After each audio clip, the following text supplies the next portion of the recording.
I'm wondering if you could tell us about the seven frames, or what are the seven frames of international education, and also why seven, please? Well, that's kind of a conceptual question again out here too, and I'm following Bowman and Deal, who came up with the idea that organizations have four frames of reference, but they identify them as political, economic, social, and so on too. I identify them by more the content of things or concerns that international education has, and they grow out of my own experience. After all, I have worked in this field for 60 years in 28 countries with thousands of international students, and of course the problems that we have solved are, or encountered in general, are problems that led me to formulating this idea. And it's of course pretty much driven by the fact that when you deal with such a complex concept as international education, that it cannot be defined in very simple terms, like it's a process or it's a collection of projects or anything like that too. So I think that the only way that you can understand international education is by adding some frames of reference to it, how to see it. Each one of them is good, valid. They all interrelate somehow, even if not perfectly, for example. And they need to be seen all at once. So, in other words, it's a holistic concept, not analytical kind of a concept. You don't pick one by one, and so on to study it. Because if you, for example, take my first frame of reference, which is basically that international education is ideas, philosophy, peaceful relationships, and cultural diplomacy. So again, that relates to both people, institutions, and whole countries. And it's a something that permeates throughout the whole structure, throughout the other six frames out here. The next frame, of course, is that international education is a body of knowledge.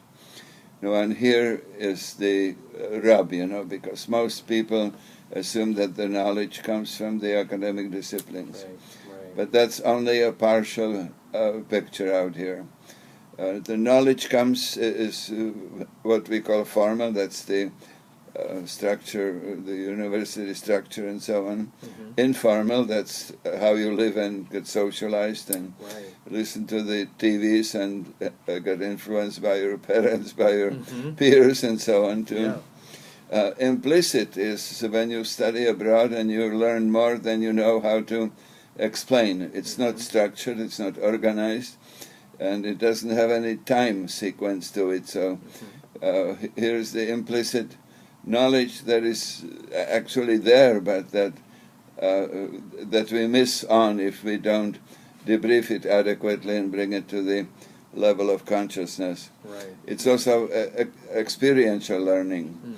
That's kind of becoming to be very important, although I personally don't really think it's that important, because we don't know what kind of experiences really provide what kinds of knowledge, I think, and for most students and most institutions it's just a glorified field trip. But anyway, it's in the literature out here. Also, similarly, one of the aspects of learning is not recognized very clearly except by specialists out here, and it's what I call cognitive development. I think it started out with Piaget, of course, and it proceeded with Perry and some of the other people, and that IDI instrument, for example, is based entirely on Perry's scheme, that there is a progression of developmental stages and so on. But I think more recently the stage development has been re-articulated by Harvard sociologist and social psychologist, I guess, by the name of Keegan, forgot the first name, and it's called Way Over Our Head. Oh, sure. And he's also had a companion piece with another author about why people don't change easily. And so it's part of the cognitive development, because once you reach a level, you are stuck on that level often out here. Yeah. And he's claiming that even students, for example, are not well developed on the cognitive level, and certainly not the freshmen and sophomore, certainly on a very small scale. You know, when we push all the cross-cultural education into the first year of school. Yeah. You know, when the students are not cognitively well enough developed to Right. understand abstract terms and things like that too. Right. And you know, finally, part of learning is motivation, and that's I include that as part of the body of knowledge. You know, because it takes some determination to learn something new. Now the next one is the form of inquiry. Yes. You that's basically about research, and I think we'll talk about that Yeah. a little later on in another context out here. The next one is the idea that cross-cultural relations, international education, is a giant laboratory of everything that you can imagine. And having worked with international students, you can see that laboratory functioning right here on the campus. Yeah. You know, except people like myself and people who worked with me are the only ones who see that laboratory and the potential of what that laboratory can teach you.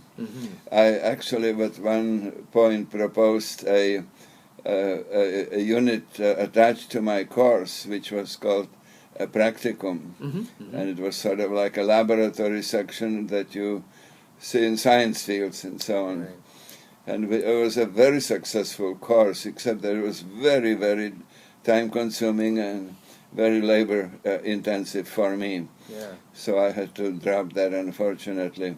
But we actually proceeded, with teaching students simulation games, the meaning of these simulation games, how to administer questionnaires, how to lead focus groups and things of that sort, and send them out to deal with international students by interviewing them and coming back to report on them and things like that. Yeah. So it was truly a laboratory on a small scale, Yeah. and if you add many more potentials, that's a giant laboratory too, and that's the kind of direction that universities should go, to formulate such laboratory settings like living learning centers, for example, body systems, which most universities do, and so on too.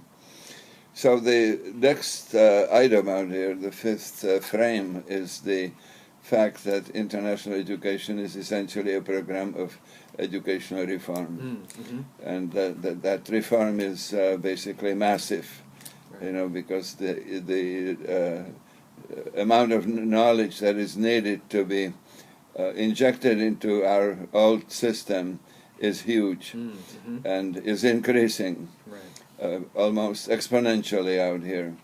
And the number of countries that are emerging as being important that we need to know about is also increasing. Right.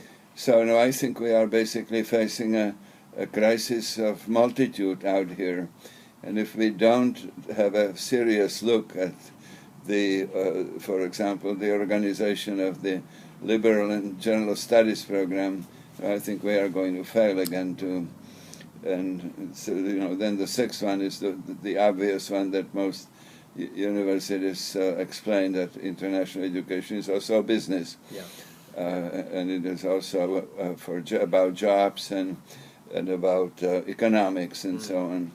That one, unfortunately, prevails for most people. And you hear any president explaining about international students present, and he or she would say that they provide important global ambience and they bring money. So that's where we are, and I think that's way too simplistic, because this is only one of the 7 frames, and as important as it is, because obviously institutions have to be funded somehow. But the gross recruiting and the gross explaining, why you are recruiting is really bothersome, because it's also offensive to the international students, because it sounds like we are not really welcoming them to educate them. We are welcoming them for the money that they bring. Right. And I think that I would resent that if I were the international students. And finally, I think it's a structure of leadership. And here we have some discontinuities again, too, because the chief international education officers, for example, are located now fairly higher up in the administration, but do not have the authority over many of the other divisions. And I have encountered that in my own functioning, even when I was not at that high level as a vice president or something like that, too. Always my biggest trouble was the admissions officer. and he was reporting to a different dean. And the different dean was very difficult. It was even more difficult to deal with. So that was one of the problems, that you had, because if you are a CEO of the international division, you don't have responsibility for the major units that are concerned with or affected by international education. And, the major one, of course, is the curriculum. That's the sacred cow of the institution.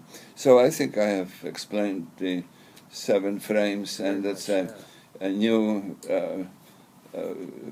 sort of new model for me. And I have not published that yet, but I'm planning. I actually have a little outline of a chapter for a book that I'm planning to incorporate this. Excellent. Thank you very much for sharing this.